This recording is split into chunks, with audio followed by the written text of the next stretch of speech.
Hello guys, स्वागत है आप सबका। तो आज हम बात करेंगे मोतीलाल ओसवाल ने जो है ख़रीदारी की है कल के दिन एक शेयर की।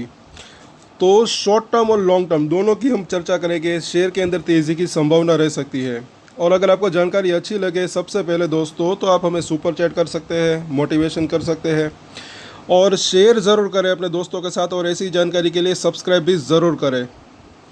कौन सा है वो शेयर, तो सबसे पहले तो ज़रा देखें कल की तारीख। अगर आप बात करें कोफोर्ज लिमिटेड, अब इसके फंडामेंटल भी हम देखेंगे, टेक्निकल चार्ट भी देखेंगे, शॉर्ट टर्म और लॉन्ग टर्म दोनों की हम चर्चा करेंगे।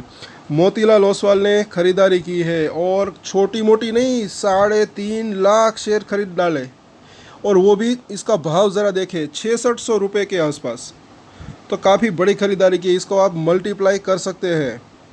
और अब देखते हैं पहले तो इसका चार्ट।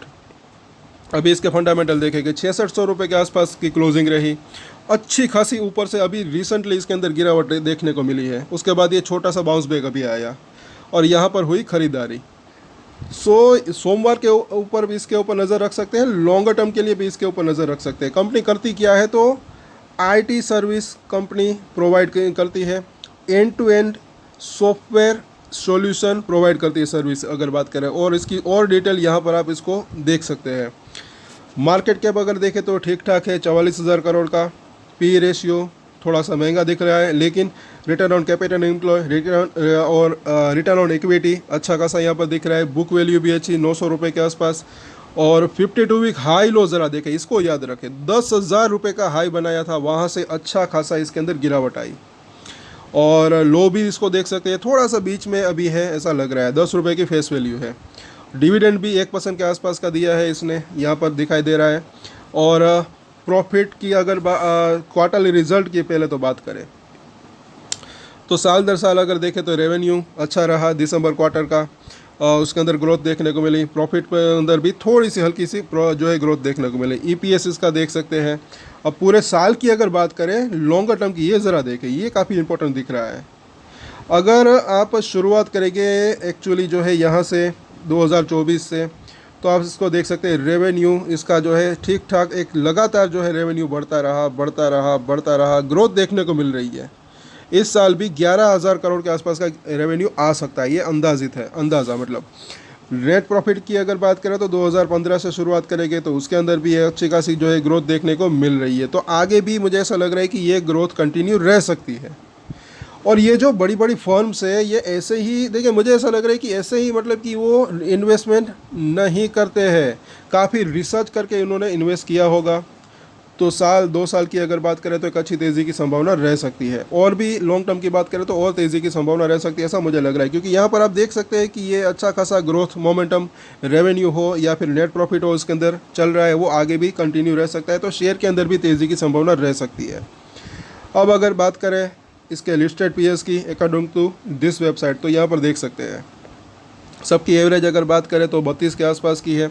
इसका पी रेशियो थोड़ा सा हाई दिख रहा है, लेकिन उससे भी ज़्यादा हाई कई कंपनियों का यहाँ पर आपको दिखेगा, शायद ये और उसके आसपास अगर बात करें तो कम थोड़ा तो मतलब कि होता रहता है। अब यहाँ पर अगर देखें शेयर होल्डिंग पैटर्न, तो प्रोमोटर के पास जो है यहाँ पर 0% होल्डिंग दिख रही है। लेकिन ऐसा कई बार मतलब कि हो भी सकता है। लेकिन एफआईएस के पास ज़रा देखें 42% के से भी ज़्यादा की होल्डिंग। अभी यहाँ पर देखें दिसंबर क्वार्टर की ये शेयर होल्डिंग पैटर्न है, मार्च क्वार्टर की तो अभी नहीं आई। और डीआईएस के पास भी अच्छी खासी होल्डिंग है, एफआईएस से भी ज़्यादा। पब्लिक के पास सिर्फ 10% से भी ज़्यादा की होल्डिंग है। तो बड़े निवेशकों के पास से ज़्यादा होल्डिंग यहाँ पर दिख रही है, ऐसा लग रहा है। और अब देखते हैं इसके रिटर्न की प्रोफाइल। एक दिन की बात करें तो तब गुरुवार कल के दिन अच्छा खासा भागा था, 4% के आसपास की तेज़ी। लेकिन यहाँ पर अगर देखें एक साल की बात करें तब भी अच्छे खासे रिटर्न 27% के आसपास। कौन से बैंक इतने रिटर्न देता है एक साल के अंदर अगर बात करें तो? जब ये से ऐसे गिनती करते हैं तो ज़्यादा बेहतर रह सकता है, ऐसा मुझे लग रहा है। 5 साल की बात करें तो 235% के तक के रिटर्न इसके अंदर दिख रहे हैं, और वो भी इतना ज़्यादा करेक्शन आने के बाद। मतलब कि ये 10,000 तक का हाई बनाया था, तब तो रिटर्न और अच्छे हो सकते थे। लेकिन ये अच्छी खासी गिरावट आई, तब भी अभी भी इतने रिटर्न 5 साल के अंदर दिए, तो ये अच्छा यहाँ पर दिख रहा है। अब बात करें चार्ट की, वीकली चार्ट पहले तो लगाते हैं। तो यहाँ पर अगर आपको दिखेगा 6,000 के आसपास इसने सपोर्ट लिया, ये वही प्राइस उस लेवल अभी जिस प्राइस के आसपास है वहाँ पर इसने जो है पहले भी रजिस्टेंस फेस किया था, फिर अच्छा खासा करेक्शन आया, फिर ये भागा था ब्रेकआउट करके 10,000 के हाई बनाया, फिर यहाँ तक आया, फिर बाउंस बैक आया। सो अभी थोड़ा सा कंसोलिडेशन इसके अंदर रह सकता है ऐसा लग रहा है। शॉर्ट टर्म की भी हम बात करेंगे, लॉन्ग टर्म की भी। अब मंथली चार्ट देखते हैं और लंबा चार्ट, तो यहाँ पर दिखेगा कि ओवरऑल अगर बात करें तो इसने सपोर्ट कहाँ पर लिया था, तो सपोर्ट यहाँ पर लिया था जब रिसेंटली अगर बात करें 4,200 के आसपास। लेकिन मुझे ऐसा लग रहा है कि फ़िलहाल वहाँ तक जाने की संभावना अभी कम दिख रही है, उससे पहले इसको सपोर्ट मिल सकता है। अगर ये 6,000 का लेवल टूटता है तब की बात है, ये हम लंबे समय की बात कर रहे हैं।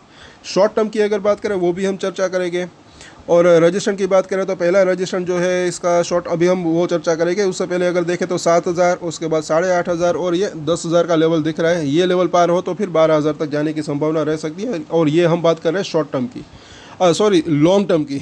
शॉर्ट टर्म की नहीं बल्कि लॉन्ग टर्म की हम ये बात कर रहे हैं। अब शॉर्ट टर्म की अगर हम चर्चा करें तो यहाँ पर जो है 6,600 का प्राइस है जो सपोर्ट इसका दिख रहा है। मुझे ऐसा लग रहा है कि पहले तो 6,700 को सक्सेसफुली ये क्रॉस करता है, बाज़ार का साथ रहता है, तो फिर 7,100 तक जाने की संभावना रह सकती है। वॉल्यूम और बाज़ार सबका साथ रहे तो ये होने की संभावना रह सकती है। और नीचे में पहला सपोर्ट एरिया की अगर बात करें तो तकरीबन जो है 6,300 वो एक सपोर्ट एरिया हो सकता है। तो अगर कोई ट्रेड लेता है तो यहाँ पर जो है स्टॉप लॉस रखना है तो रख सकते हैं। ट्रेड अगर लेना है तब की बात है, शॉर्ट टर्म के बात है। और उसके पहले अगर उसके बाद की अगर बात करें तो 5,000 और 900 ये दो इसके जो है शॉर्ट टर्म के सपोर्ट दिख रहे हैं। 6,000 के आसपास इसने लो बनाया था, तो ये दो सपोर्ट दिख रहे हैं शॉर्ट टर्म की बात करें, और ये जो है दो रजिस्टेंस दिख रहे हैं। अब लॉन्गर टर्म की बात करें तो मुझे ऐसा लग रहा है कि पहला सपोर्ट एरिया जैसे कि हमने बात की 6,000 से लेकर 5,900, उसके बाद अगर बात करें 5,500 से लेकर 5,300 वहाँ पर इसको सपोर्ट मिल सकता है। अगर बाज़ार के अंदर गिरावट आती है, अगर इस लेवल के आसपास आता है तो इसके ऊपर चाहे तो अपनी नज़र बना कर रख सकते हैं, इसको अपनी वॉच लिस्ट में डाल सकते हैं। और अगर तेज़ी कंटिन्यू रहती है तो जैसे कि हमने चर्चा की, पहला इसका रजिस्ट्रेशन एरिया 7,100 के आसपास हो सकता है, वो लेवल पार होता है तो फिर सब कुछ बढ़िया रहता है तब की बात है। बाज़ार के अंदर वापस से रिकवरी आ जाती है तो 8,200 से लेकर 8,500 का लेवल, उसके बाद वापस से 10,000, और उसके बाद अगर और तेज़ी आती है तो 12,000 तक जाने की संभावना रह सकती है, ऐसा मुझे लग रहा है। और ये हम बात कर रहे हैं लॉन्गर टर्म की, 1 साल 2 साल या फिर उससे ज़्यादा की अवधि की, ऐसा मुझे लग रहा है।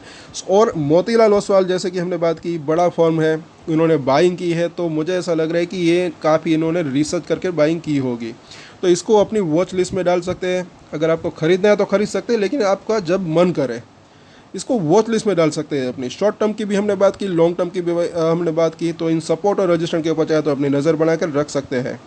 और ऐसी ही जानकारी के लिए हमारे चैनल को सब्सक्राइब ज़रूर कर लें। अगर आपको जानकारी यूज़फुल लगे तो सुपर चैट करना है तो कर सकते हैं। बाकी आप वीडियो को टच करके यहाँ पर प्रोडक्ट अगर आपको कोई ख़रीदना है तो वो भी खरीद सकते हैं, वहाँ पर अपनी मर्ज़ी के प्रोडक्ट्स भी आप चाहे तो ख़रीद सकते हैं। और सोमवार को भी इसके ऊपर आप चाहे तो अपनी नज़र बना के रख सकते हैं। जो हमने शॉर्ट टर्म की बात की वो सपोर्ट और रजिस्ट्रेशन के ऊपर नज़र बना कर रख सकते हैं। और आज के वीडियो में इतना ही। बाकी एक अगर बात करें अमेरिका की एक फर्म, बड़ी फर्म ने भी जो है एक अच्छी खासी बाइंग की है एक शेयर के अंदर, वो वीडियो भी ज़रूर देखें। आज ही के दिन हम वो उसके ऊपर भी चर्चा करेंगे। सब्सक्राइब शेयर ज़रूर करा करें, ज़्यादा लोगों के पास वीडियोस पहुंचता है तो जो है हमें एक एनकरेजमेंट मिलता है। सो आज के वीडियो में इतना ही। और एक स्टैंडर्ड डिस्क्लेमर जो कि मैं हमेशा देता हूँ, आप कोई भी ट्रेड ले उससे पहले अपनी रिसर्च करें, अपने फाइनेंशियल एडवाइजर की सलाह ले, उसके बाद ही कोई डिसीजन ले, और डिसीजन ले तो उसकी जिम्मेदारी मैच्योरिटी के साथ खुद ही ले। ये वीडियो मैंने एजुकेशन पर्पज़ के लिए बनाई, मेरी तरफ से कोई भी बाय या सेल की रिकमेंडेशन नहीं है। Thank you.